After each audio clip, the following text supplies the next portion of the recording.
ഇന്ന് ഞായറാഴ്ചയൊക്കെയല്ല, അപ്പോൾ ഉച്ചയ്ക്ക് മന്തി ഉണ്ടാക്കാമെന്ന് വിചാരിച്ചിട്ടോ.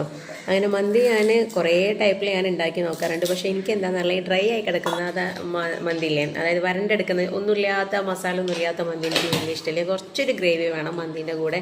അപ്പോൾ ഇന്ന് വേറൊരു ടൈപ്പിൽ ഉണ്ടാക്കാമെന്ന് വിചാരിച്ചു. അപ്പോൾ ഉണ്ടാക്കി നോക്കിയപ്പോൾ നല്ല ടേസ്റ്റ് ഉണ്ടായിരുന്നു കേട്ടോ. അപ്പോൾ ഒന്ന് ഷെയർ ചെയ്യാമെന്ന് വിചാരിച്ചു.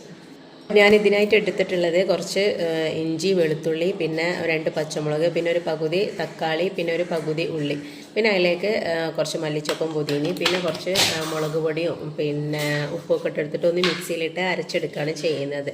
പിന്നെ അതിന് ശേഷം ഒരു പാൻ വെച്ചിട്ട് അതിലേക്ക് കുറച്ച് മുളക് പൊടി, മഞ്ഞൾപ്പൊടി, പിന്നെ മല്ലിപ്പൊടി, കുരുമുളക് പൊടി എല്ലാം കൂടി ഇട്ട് കൊടുക്കുന്നുണ്ട്. എന്നിട്ട് പിന്നെ നമ്മൾ ചിക്കനും ഇട്ട് കൊടുക്കുന്നുണ്ട്. പിന്നെ അതിന് ശേഷം ഒരു ക്യാപ്സിക്കും കുറച്ച് മല്ലിയിലയും പുതിനയിലയും കൂടി ചെറുതായിട്ട് അരിഞ്ഞതും കൂടി അതിലിട്ടിട്ട് നമ്മൾ നേരത്തെ അരച്ച് വെച്ച് ഒന്നായിട്ട് മിക്സ് ആക്കുകയാണ് ചെയ്യുന്നത്. അപ്പോൾ അതിലേക്ക് പിന്നെ നമ്മൾ മന്തീൻ്റെ ഒരു മസാലയും കൂടി ഇട്ട് കൊടുക്കുന്നുണ്ട് കേട്ടോ.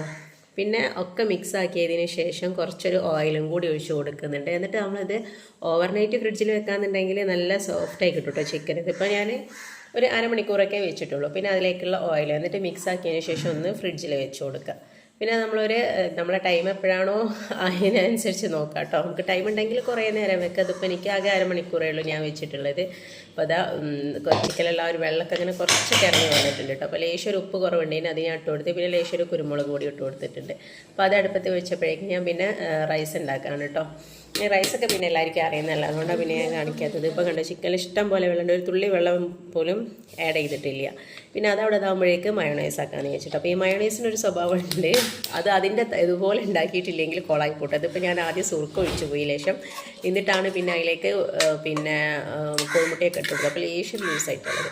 അപ്പോൾ നമ്മൾ ചിക്കനൊക്കെ വന്നിട്ടുണ്ട്. അപ്പോൾ നല്ലോണം ഗ്രേവി ഉണ്ട് കേട്ടോ. അപ്പോൾ ഞാൻ അത് ആദ്യം ഒരു പാനിലേക്ക് വെച്ച് പിന്നെ കുറച്ചെല്ലാം എല്ലാ ചോറും കൂടി റൈസും കൂടി അതിലിട്ട് കൊടുത്തിട്ട് പിന്നെ അതിൻ്റെ മേലെ ചിക്കൻ വെച്ച് കൊടുക്കുകയാണ് ചെയ്യുന്നത്. പിന്നെ അതിന് ശേഷം നമ്മൾ കുറച്ചൊരു കളറിന് വേണ്ടിയിട്ട് പാലിൽ ലേശം മഞ്ഞൾപ്പൊടി ഇട്ടിട്ട് അതൊന്ന് ഒഴിച്ചു കൊടുക്കുന്നുണ്ട്. പിന്നെ കുറച്ച് പച്ചമുളകും ചുറ്റിലായി വെച്ച് കൊടുക്കുന്നുണ്ട്.